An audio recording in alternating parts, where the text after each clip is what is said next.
چرا اسم تو توی زبونا نیفته؟ چرا تو به خواسته هات نرسی در حالی که آرزوهای بزرگی داری؟ تو میتونی، فقط باید اونایی رو که میخوام مثل برده ازت کار بکشن رو یه جوری از سر راه برداری.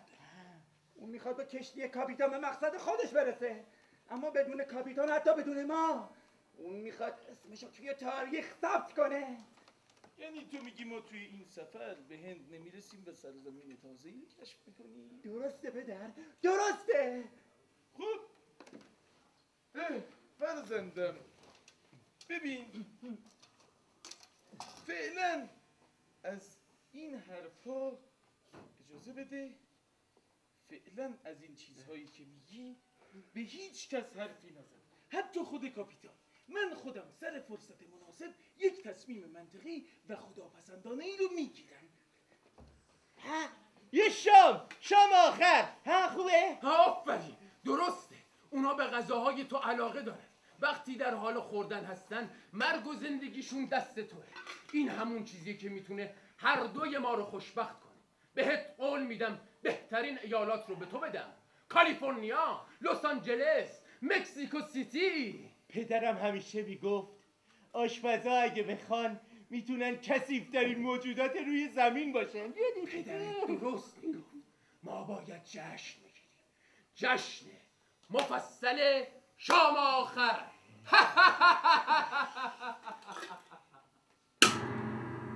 شام حاضره.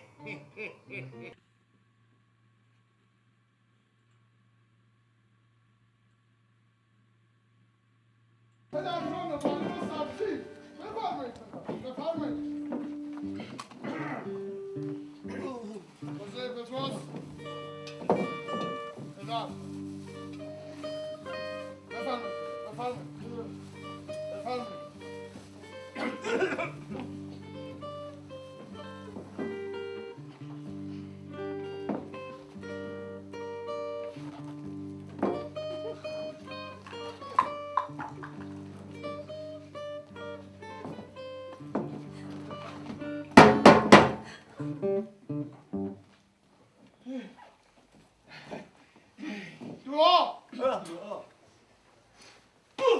چی بود؟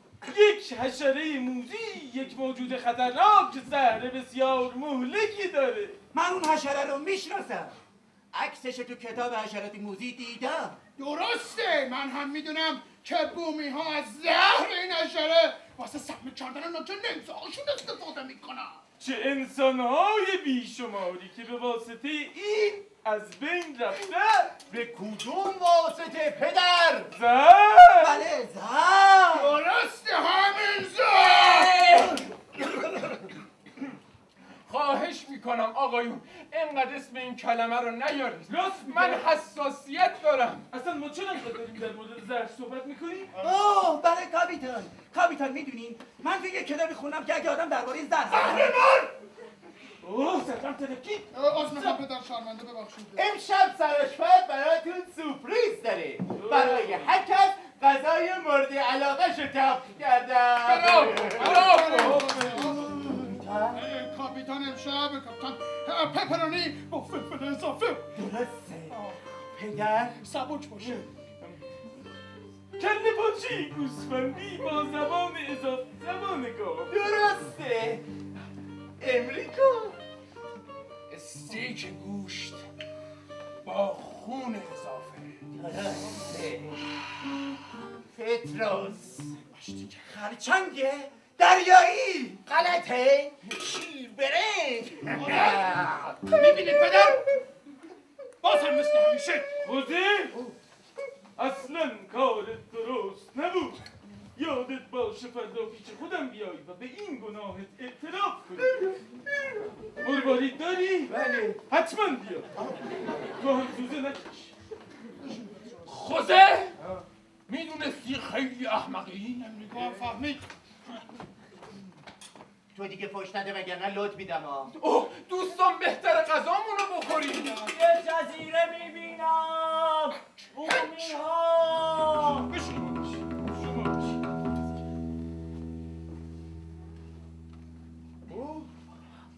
چقدر نحیف به نظر میرسم.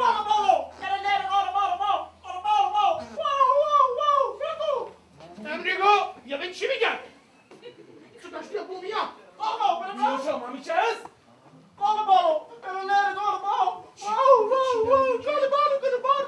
میگه به اینجا خوش اومدی.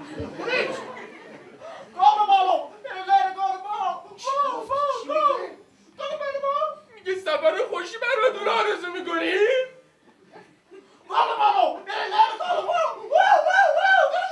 چی گفت؟ میگه ما طلاهای زیادی داریم، بعد از صرفشان بیاین پایین اونا رو بهتون بدیم ببریم. پدر طلا بهشون بگو که ما میایم، حتما هم میایم. بگو ما کیسه داریم، نگران کیسه نباشید. سری کیسه های آب رو حاضر با کنید. زبون خودشون بگو پدر کیسه داره. بگو بومی قاربا کیسه داره بادون اعتبار بادا.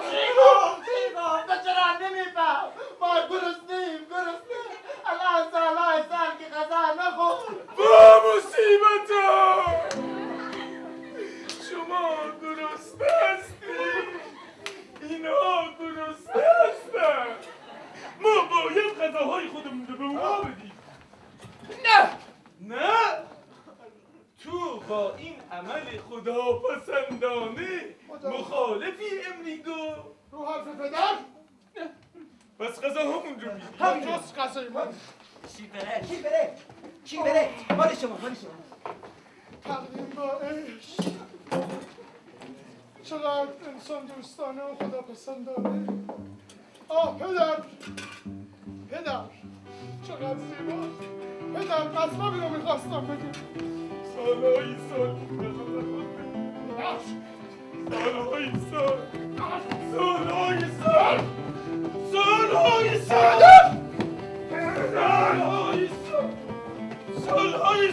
پدر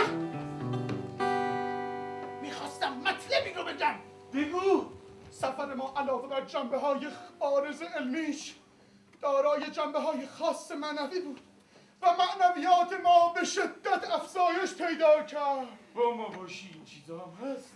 پدر بومیا دارن چیکار میکنن؟ نگاش میکنید؟ فکر کنم اونها دارن میمیرن فرزند. دارن میمیرن. آخه چرا؟ احتمالاً غذاهای ما به اونا سازگار نبود.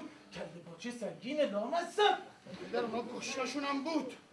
غذاهای ما درجه یکه. خوزه شاید غذاهای ما وبا داشت. از کجا میدونی؟ پدر بابا از راه آب. اخ نه، راست میگه. وبا فقط از راه آب آلوده منتقل میشه. اشتباه نکنید. آب.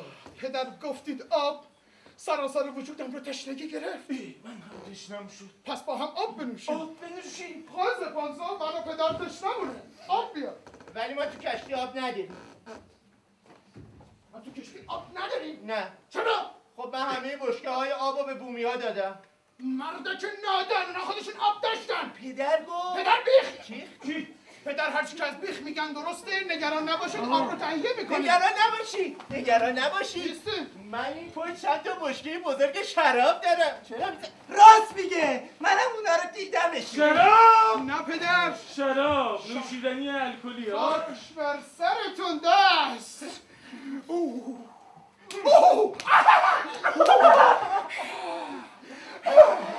خوب شد گم شید. اگر از تشنگی بمیرم هم لب به اون کثافت نخواهم زد. پدر! می‌دانید من بمیرم. پدر تا ته اماغم سوخت.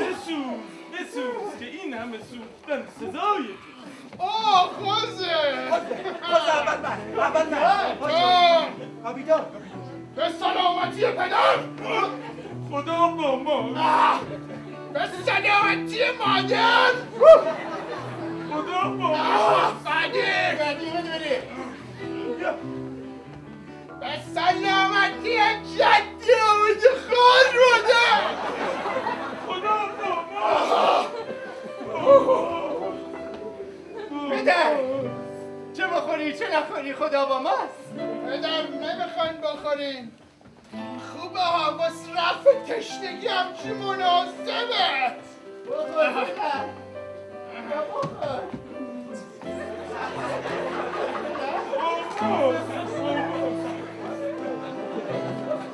آماست. من هر را بکشه.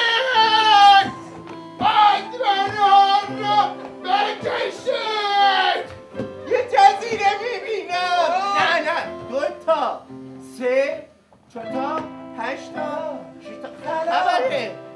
سلام سلام سلام. اوه پری دریایی.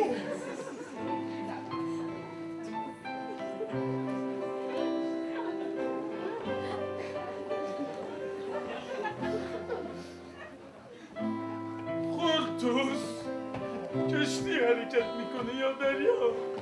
هوا پدر هوا. هیچکی از جاش تکون نخوره. گفتم هیچکی از جاش تکون نخوره. برو بزن. تاریخ منتظر فرزندشه. بهتره بیشتر از این اونو معطل نذاری. امریگو اون اسلحه واقعی تا الان مستی. بدش من تو حال خودمم. یه موقع کار دستت میده. هیچ وقت خوشحالتر از الان نبود. من اومدم حقمو بگیرم. تو تاریخ ازم دزدیدی کنم. من فقط یه پاورقی بودم. یه پاورقی که هیچ وقت به چشم نمی اومد.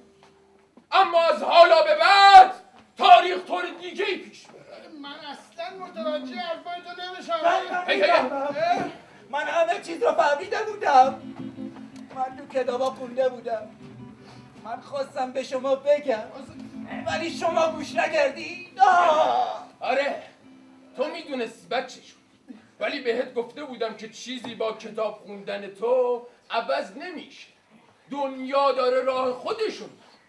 حالا بهتره بری لب عرشو با کاپیتانت خداحافظی کنی. خداحافظی؟ کاپیتان بلبان خانم بدم.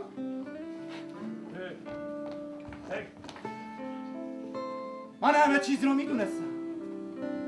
همه چیز رو. من تو کتابا خونده بودم.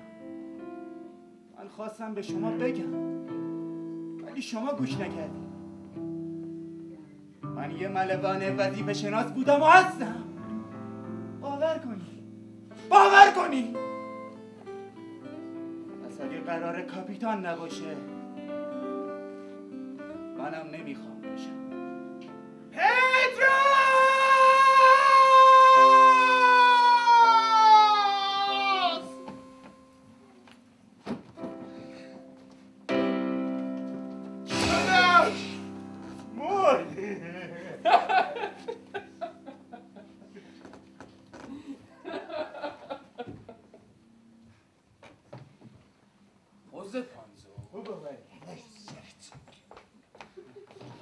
میدونستی خیلی احمقی.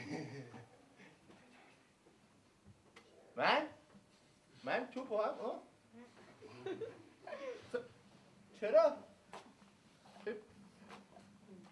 ها مواد لازم بادمجان 1 عدد، فلفل دلمه‌ای 2 عدد. تماشاچیای عزیز، برای من اصلا این چیزا مهم نیست. برای من مهم اینه که شما ماهی رو با سس فلفل بکنید. راستشو بخواید آشپزی از اون شغلاییه که هیچ وقت بی‌طرفدار نمیمونه. بنابراین از اونجایی که من آشنا کردم بلد نیستم و نمیخوامم غرق بشم، باید تو کشتی بمونم. تو کشتی میمونم. خب این کارو میکنم.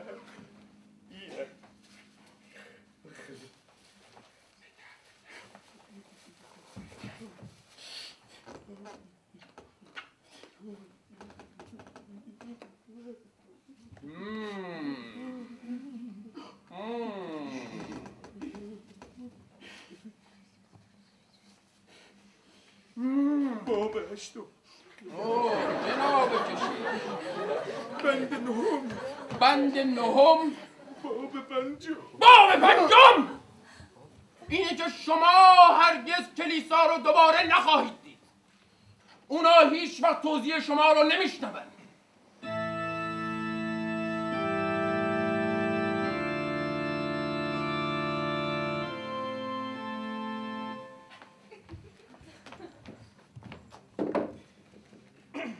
کلمبیا امریکا چه فرقی میکنه ها؟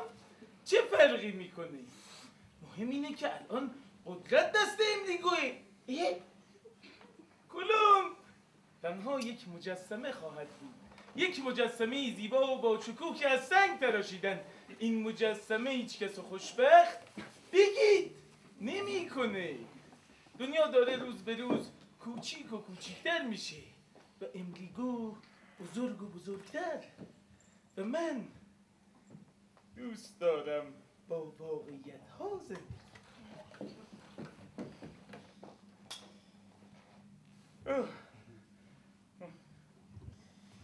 از اون گذشته با شما صحبتی دارم. اگر من نباشم اومدیم و من نبودم. فکر کن اگر من اجازه بدید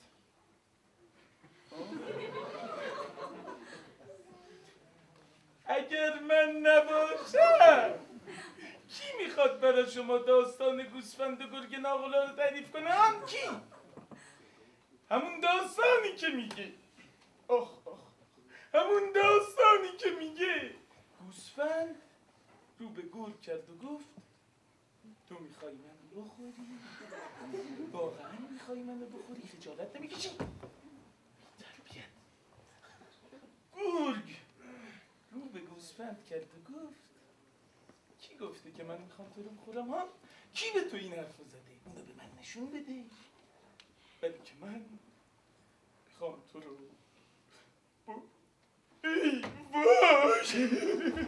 دوستان بی سرزمین من، به آمریکا خوش اومد.